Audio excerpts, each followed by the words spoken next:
You know, there's more than one way to pick up distance off the tee. You don't necessarily have to get your swing speed faster. You don't have to go to the gym and bulk up and do all kinds of crazy exercises, work on getting your club head speed faster. You can also simply become more efficient. And since we now know that the average golfer is losing about 35 yards in efficiency on average, for most golfers, that's actually a better approach to picking up distance. It's finding those missing yards. Right after this, let's find some of them. So stay tuned.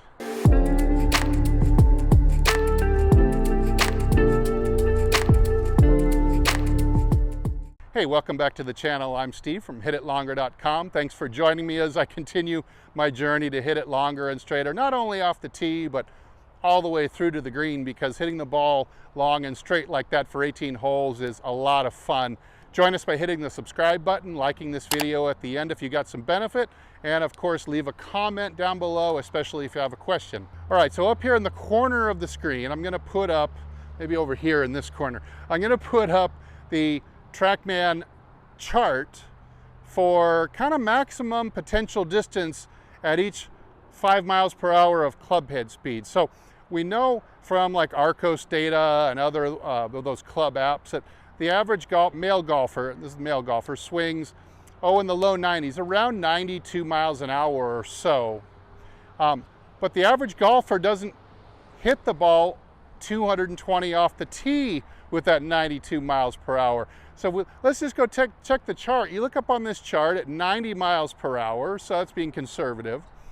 And you can see that it's possible to hit the ball well over 250 yards with that 90 miles per hour. So the average guy is only averaging, like 217 yards off the tee.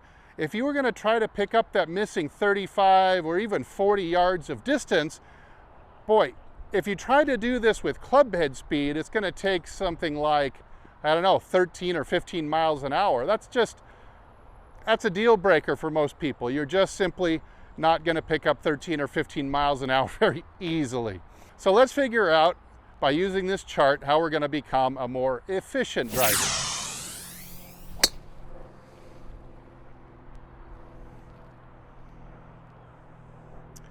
So one thing to consider up here is it's given in this chart. You can see that we're looking at a smash factor to be most efficient of 1.50. What a smash factor is, I'm sure you've heard the term, it's when you take the ball speed and you divide it by the club head speed.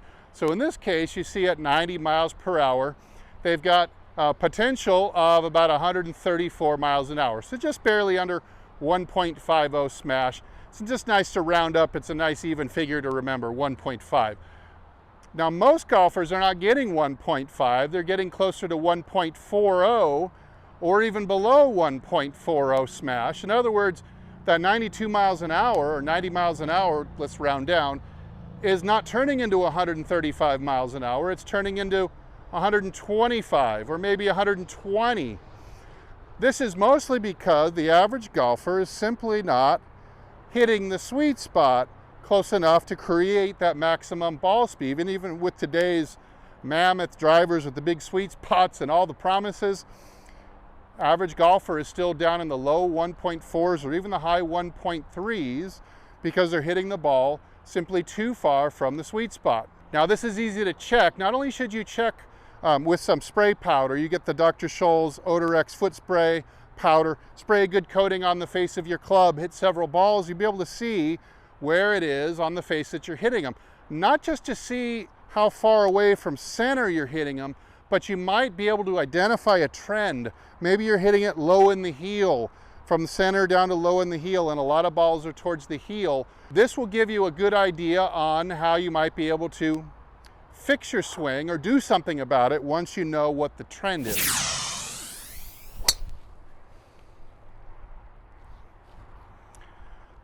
Another aspect of being really efficient with a driver off the tee is angle of attack. So 3 ways you can go here to tee up a ball.